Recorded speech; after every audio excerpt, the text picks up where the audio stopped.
Welcome to the RePsychled podcast, where we discuss everyday issues from a mental health perspective.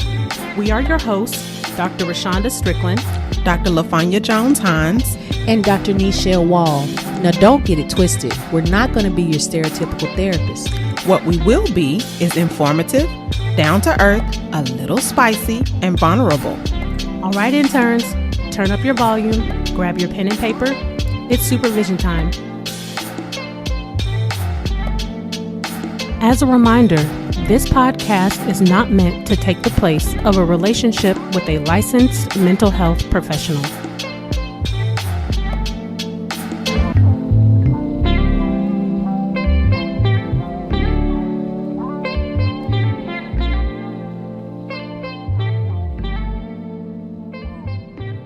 Welcome back to session 88, Blood Sacrifice. This session's mood music is brought to you by Robin, Rihanna, Fenty, and his work. Work. What are you doing? Y'all, my ear, I done made my ears so lazy to the song that I just hear work, because I don't know what she say. Work. And then work.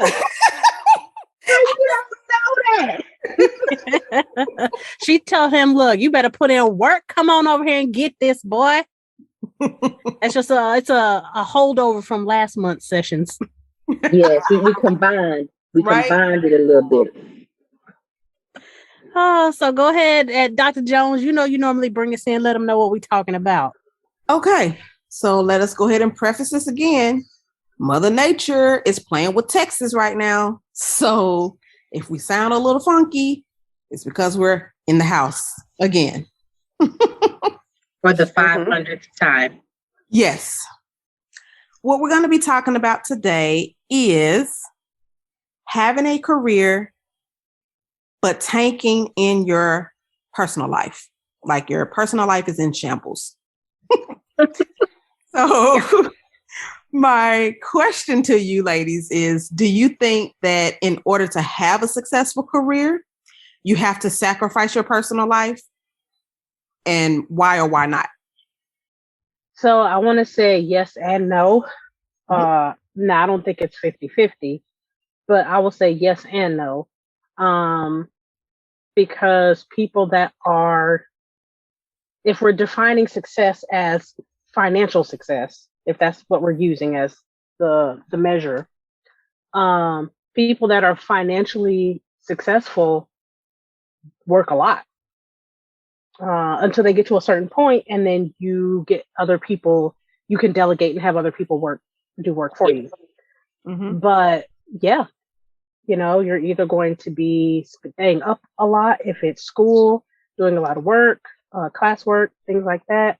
If it's your own business, oftentimes you don't start off with employees and people that can do the job for you.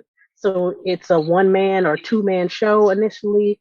So yeah, you're not going to be as fully available as other people that have a 9-to-5. They go in and they come home at the end of the day. Mm-hmm. It's a mixed bag.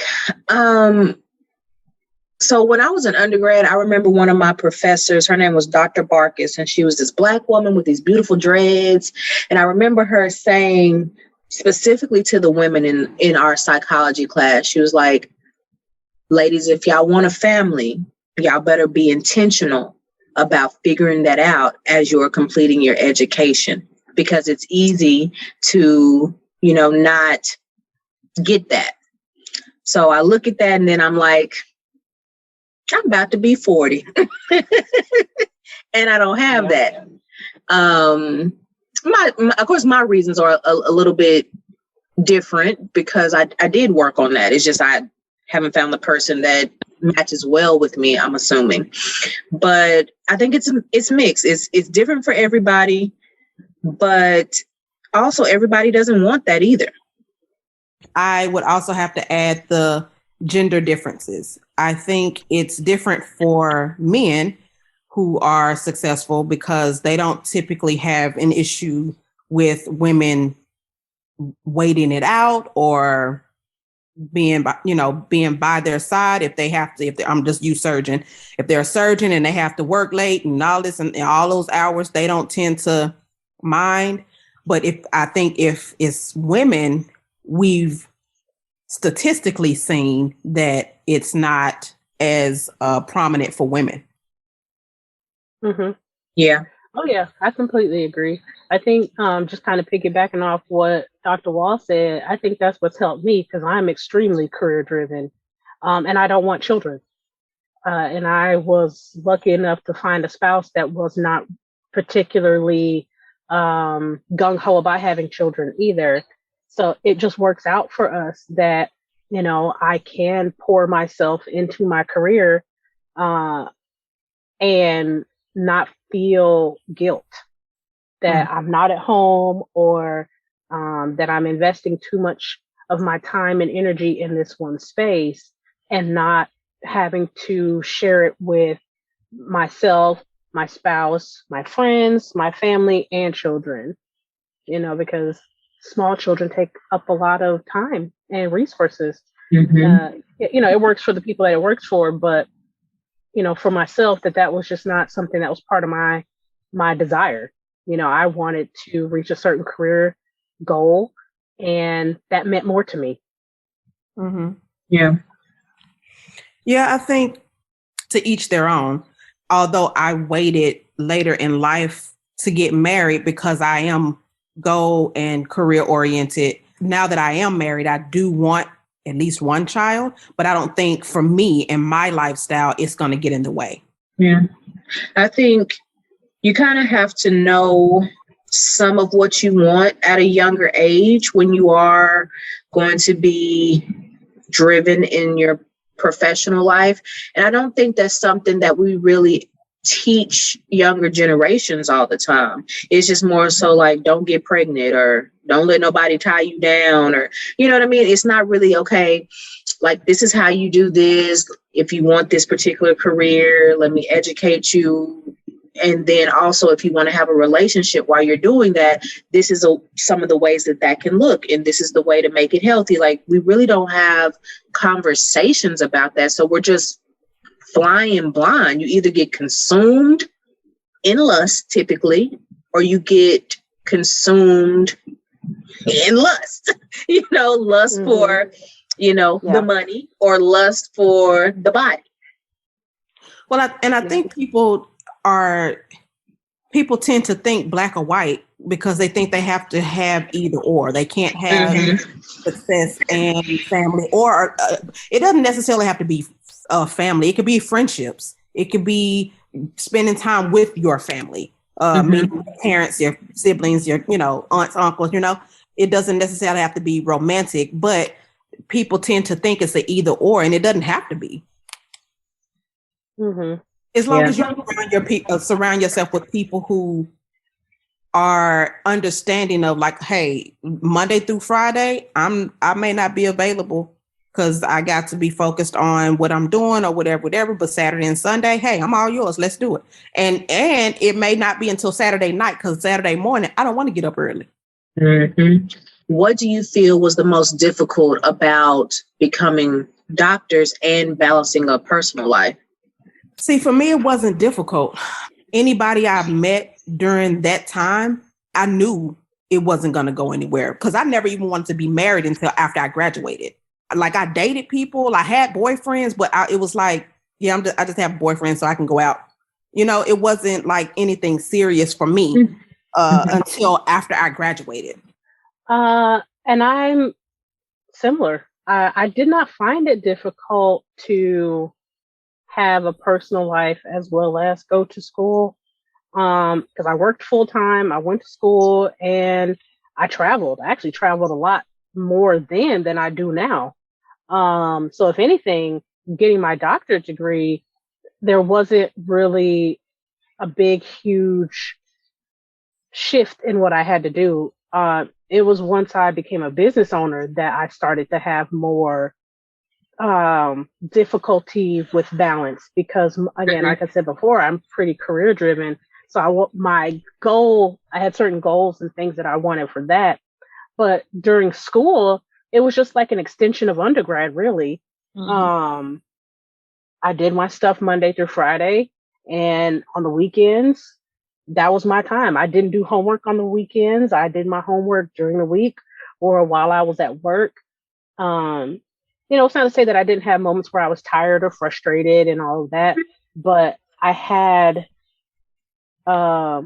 wasn't responsible to anybody at that time either. I also was not married. So I just did what I wanted to do. I was only beholden to myself. So I didn't have a duty to spend time with anybody in particular. I lived in the city by myself. So I didn't have I didn't have to go visit my family, regularly because they didn't live in the area. So it really allowed me to blossom in some other ways. Yeah. I mean, I agree with what y'all saying. I mean, us three, we have a very similar story regardless of our marital status. I knew what I wanted at a young age, and I was like, nobody's going to take that from me. I know what steps I need to take.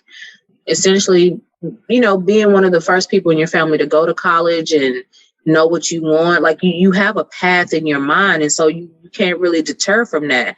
And I dated, throughout undergrad, grad, post, all of that. Like I dated. What I have found when it came to dating is that men could not handle the fact that I was not going to be able to devote all of my time to them. That didn't change what I did. I would, maybe communicate more, but, I'm paying a lot of money to get these degrees, or a lot of money to participate in this internship. So I can make space for you in my life, but you have to be reasonable with what stage of life I'm also going through. And I find that sometimes that is not heterosexual men's strong suit. Mm-hmm. Yeah, I think a lot of this all boils down to honesty with self. We've in the past sessions talked about self-deception and things like that. If you don't have a sense of self or honesty with self, then you will lean too heavy on the tip of scales one way or the other. So I think a lot of this, like you were saying, kind of goes down to, what do I truly want? Do I know what I truly want? Do I want to be the have-it-all person? Or, do I want something that is non-traditional? I also think that it's about acceptance as well. Like if you're in school and you want to have a family and you can make it work, then make it work. But if you are in school and you know that having a relationship and or creating a family is a distraction for you, you have to accept that as well. So you have to accept where you are, and being true to yourself is going to be a big part of that. You know that if you're one of those people who pour your all into relationships, that's probably going to be a distraction. What type of distractions can come with having a relationship? You might get cheated on. If you do get married, the planning a wedding is stressful. If you get married, you may get a divorce, and that's stressful. If you get married or if you just date somebody, you could get pregnant. Like, it's so many things that can be a distraction. So you have to understand yourself and accept it so that you can know what you need to and not do. Yeah. So what do y'all see are the things that lead a person to over focus on their professional life and neglect the personal? I believe, sometimes people are on that hamster wheel that's going nowhere. It's like, I'm chasing after this thing. I want this thing because once I get it, I'm going to be this or I'm going to be that. And you get distracted. You put blinders on. There's absolutely nothing wrong with being driven. Obviously, that's something that we're all, for anybody who has never thought about getting a doctorate or never experienced it, it is a very brutal process. It's very lonely. It doesn't matter if you got a partner, a whole crew around you. It changes something fundamental within you. You need a special type of person that's going to ride or die with you. We don't do regular ride or dies. This is figuratively, but you need someone that'll be able to do that with you. I think if people don't understand that this is a phase of life and not continuous life, I don't think that works out well, because you do have to have balance with yourself, you know, whether it's self-care, whether it's your friends, family, all of that. Mm-hmm. I was always fearful that, you know, if I got in a relationship, either we would be intimate, great, now I'm pregnant, god darn it, you know, or he done cheated, now I'm focused on being Memphis and not on my schoolwork and studying. Those were my concerns. So I didn't put my all into a relationship. I didn't want to be down and out or hurt. And now, you know, I just didn't want to have to go through all of that. So I was just like, okay, well, I'll have fun right now. Gotcha. Gotcha. You know, I had room to, like, you know, date the, you know, tall 6 feeters. Yeah. You know, well, here you go with the rims and the Tims. Girl, you know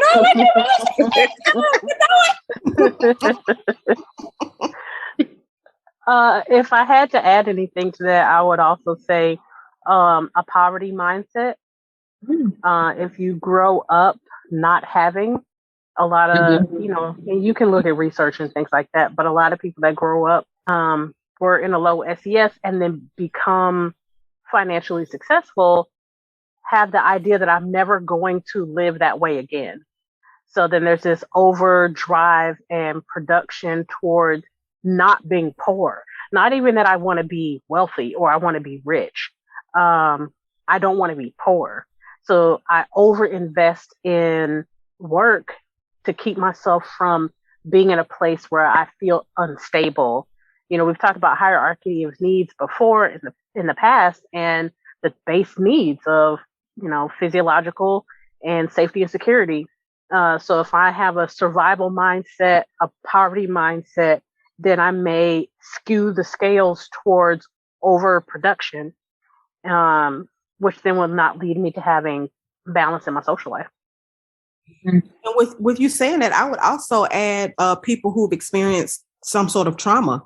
That's their way of avoiding dealing with it, which, you know, while we have so many professionals come to therapy, whether it's to see us or just therapy, period, because they have been stuffing and suppressing those memories, those feelings, those thoughts, everything for so long. Now that they have their career intact, and like you said, not necessarily meaning that they're rich or multimillionaires or anything like that, but now they are successful in a more healthier definition of having a career, having a home, you know, things of that nature. So they then feel like it's time. Okay, now I can work on me. Yeah. In y'all's opinion, when you think about our professional individuals that come for therapy, like, what are some of the main things that they end up struggling with? I know for mine, they feel like they're supposed to have more personal stuff on their plate. Like, well, I'm this age and I've done this, so I should already have this together. Like, what are some of the things that you end up seeing in y'all's clients? That they don't know how to socialize. That part. They've been so focused on their career, they don't even know how to have a common conversation. Everything they talk about is about business or of some sort, you know? Yeah. The other thing that I probably commonly see is the idea I should be XYZ. I should have this promotion, or I should, because I worked this hard, I deserve, you know, like a sense of entitlement starts to build up because they do work so intensely. They sacrifice so much. So then they start to believe that they should be higher than what they are, or certain parts of their career should be advancing, even if they aren't. So then there's this need to want to educate more, or either educate more, get more training, the other thing I start to hear is a lot of externalizing. That it's other people preventing me from achieving XYZ thing. Yeah. I'll say this because this was my experience. Once I graduated with my doctorate, I had a certain level of expectation for myself and my career. And when it didn't happen as quickly as I wanted it to, I blamed God. Because I'm like, God, you the one told me to go back and get my doctorate degree. I didn't want to go back. I was fine with my master's degree. You told me to go back. So where is it? Like Dr. Strickland was saying, either, they have that certain expectation of either blaming other people or thinking that they should be a certain place. And like I said, for me, I was upset with God. I just didn't understand why I wasn't further along. But I just had to be patient. Yeah. I think the other part of that is allowing jealousy and envy to come up, and you want what other people have because it looks the way you think it should look, or society has told you it should look. And then you start to internalize that and second guess your value, your worth. Yeah. Oh, for sure. Yeah. Oh, you see that all the time with people on Instagram or, what am I thinking about? YouTube. I couldn't think of the other word. I was like, what other social media is that? So you see that a lot with social media where people compare and contrast. It's all just a highlight reel, but no one sees the struggle to get to all of these places. I think we've all seen that pyramid that has success at the top, or it's an iceberg, I think.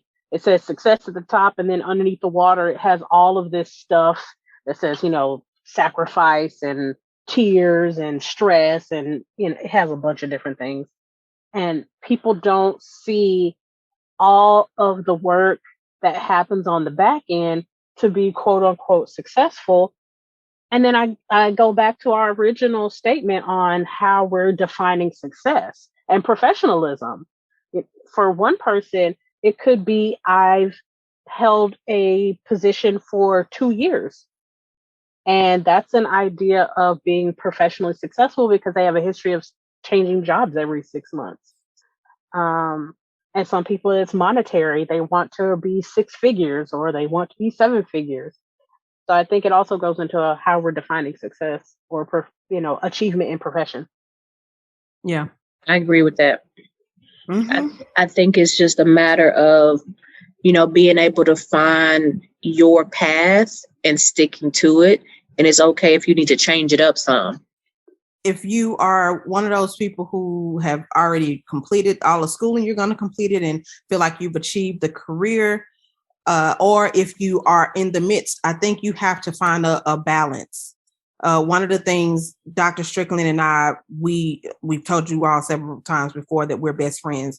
And anytime, we spend time with each other, Dr. Strickland's husband was, now y'all cannot talk about balance weekend or business. Y'all are friends and y'all got to be friends when y'all go out. And he is so adamant about it. If he hear us, that is balance weekend information, friends, conversation. And you have to remember that. Because we have to remember that, because we will, and not on purpose, but because we have this business together, it's easy for us to slip into that conversation about balance speaking because there's always something to talk about.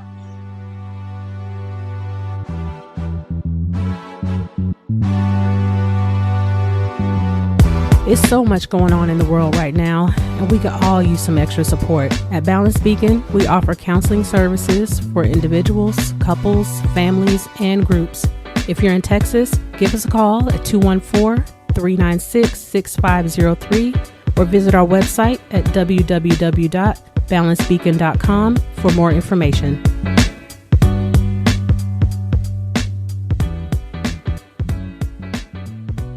I think that is the balance, no pun intended, that needs to take place when you do have things going on in your life. And then that allows you to really take notice, take stock in, okay, is this working for me? Do I need more of this? Do I need more of that? I realized last year, I was like, I need to make sure I'm taking more time to rest because of my body having changed with my diagnoses. I can't rip and run like I used to rip and run. I'd be like, I can rip and run mentally, but my body can't rip and run. So I think every phase of your life, you have to be mindful of, does this get me where I'm trying to go? And is it keeping me healthy? Mm-hmm. And learn how to balance your sacrifices. So if you are sacrificing, like we said earlier, Monday through during the week, that was our study time, that I go to work, things of that nature. Now, in Saturdays, we chose to have a life. So if you're going to sacrifice your weekends to do work or homework or anything like that, that's completely up to you. But balance it. So then if you're going to do the Saturday and Sunday, then what other 2 days are you going to be off? Yeah. And I think another thing it's important for people in this whole process of, your professional life is together, but your personal life is out of whack. What is a healthy social life to you? Mm-hmm. Because what is healthy to another person is not going to fit with you. If you are a more introverted, quiet-natured person, then going out to the club every other weekend is not going to fit with who you are. If you like going out and hanging out with friends and doing happy hour and going on trips and stuff like that, and you are around people that like to just watch movies and drink wine, but they want you to be quiet the whole time, you're going to be miserable. So also understanding, your extroversion level, your openness level, your introversion or ambiversion level, understanding that about yourself and finding people that feed that part can help you also with, balancing out whether or not you are fully engaged on the personal side. I agree. Mm-hmm.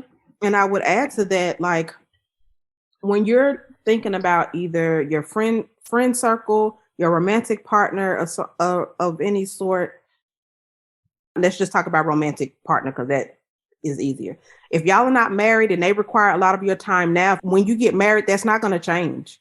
And if you're on a trajectory of, getting higher learning as far as academia or going higher in your career, and you're going to have to dedicate a lot of time, you're going to have to rethink that relationship, because now we can't tell y'all to leave anything. That's not what we're doing. I'm just telling you, if they require a lot of time now, that's not going to change. They're going to require more time once you get that last name or once you share your last name. And stuff changes, it's ongoing. And I'm saying that from the perspective of, my personal life, clients' life, family members' life. I may have been like the first person to get my doctorate, but since that I've had 2-3 other people in my family go that same route. And I have seen a married couple do it and both become doctors. I've seen a friend do it and become a doctor. And there's a certain level of, I think Dr. Strickland was saying, a certain level of sacrifice that you have to be willing to make. And if I say yes to this means I'm going to have to say no to something else. And that is the reality of the situation. But if you say yes in a healthy way, you may get a little bit of this over here. And then after everything is done, it'll be more balanced out. But you also have to be okay with that so that you don't feel guilty. Mm-hmm. And people, you have to watch what your conversations with people, because people will make you feel guilty too. Mm-hmm. Yeah, I think an important thing is understanding the audience, and that audience includes you, it includes your family, it includes pre-existing friends, it includes new friends and the partners in your head. Yeah, yeah, yourself. It's a all-round process, and sacrifice doesn't mean depleted. A lot of people have such extreme language that they hear that you're going to have to sacrifice in some areas, and for them, sacrifice means zero. Mm-hmm. Mm-hmm. And that's not always the case. Sacrifice, it's not like an absolute number where it don't matter if it's negative or not, because I said it's absolute, it's just a number. If you say that you will have to sacrifice in order to have a certain type of career, then some of your personal life may suffer some, okay, that may mean, okay, versus normally you would want to do something every week or every other weekend or talk on the phone for several hours a day. You may not be able to do that. It may be versus 3 hours on the phone, you do an hour because you have 2 hours worth of other stuff that needs to be addressed. Yeah. Or you're going to have to, while there's no such thing as truly multitasking, taking on more than one thing at a time. So, okay, I know I have housework that needs to be done, but I really want to make sure I reach out to my friends or my family. So I'm walking around with earbuds while I'm cleaning up my house. So I'm doing two duties at once, or I'm listening to a lecture on something so that you can still meet the goal that you're trying to achieve and still stay connected to your life. Yeah. I agree with that. I would like to point out single mothers or single parents. When you have of age children to be able to help you around the house, as far as like house duties and things of that nature, make sure you share those house duties. We've talked to several single parents who they go to school, they work, and then they have to come home, cook, clean, blah, blah, blah. Make sure you delegate some of those household chores and things of that nature to of age children so that you don't have to carry the burden of everything. Yeah. And also everything don't got to be done. That might mean, okay, today I'm not washing these dishes, or okay, maybe if I wash my clothes every week, maybe I'm going to switch that up to every 2 weeks because I just don't have the bandwidth to do that. Assuming that you have to do everything the way you've always done it when you are in a new phase of life and taking on more stuff is irresponsible. And I don't think it's something that we really are cognizant of and realize, okay, I don't really have to keep doing this way. We will mess around and be half dead over here trying to do all this stuff, juggle this plate, turn a cartwheel, and it wasn't even necessary because it don't matter to nobody but us. True. Well, a lot of people tend to over invest on their belief of what they think other people think about them. It may not be narcissism in the diagnosis sense of the word, but for the most part, human beings, we're pretty narcissistic in a general sense. We think other people hold us in a higher value and esteem than what they really do. And we think that people see us in a certain light when they really don't. And we sometimes go overboard trying to impress people that really couldn't care less than, about what we're doing and what we're trying to accomplish. But for us, it means a lot. So I think also checking ourselves on who am I doing this for? Am I doing this for recognition's sake? And I say that because someone asked me a few months ago about getting a doctorate degree. And they were saying they didn't really want to do it. And they weren't really, interested in it, but they were like, I think I'm going to do it. And I said, well, understand your why. If you want to go get a doctorate degree just so somebody can call you doctor, then that's okay. Yeah. If that's your reasoning. But they were like, well, then that makes it fake. And I said, yeah, but you still have to do the work anyway. Like, it's not like the work because you went to school to get a doctorate to be called doctor. That doesn't mean that you just get it. You still have to invest and do all of the sacrificing to get there. So you still earn it, but your motivation to get there is just different. Yeah. And, it's about accepting your why. So if I am pursuing all of these professional goals because I want recognition and I want to be known for a certain status or stature or connections or whatnot, as long as you understand that that's your why, then have at it. It's to each his own. But if you don't understand that that's why you're doing it and you are fooling yourself into believing that it's something else, then that's when it becomes tiring and draining. Y'all done dropped some nuggets on these people. Well, we got to be out here being honest with ourselves. Yeah. We're very good at not being honest. We're very good at saying, pay no attention to the man behind the mirror or behind the curtain. Yeah, we're good at hiding from ourselves.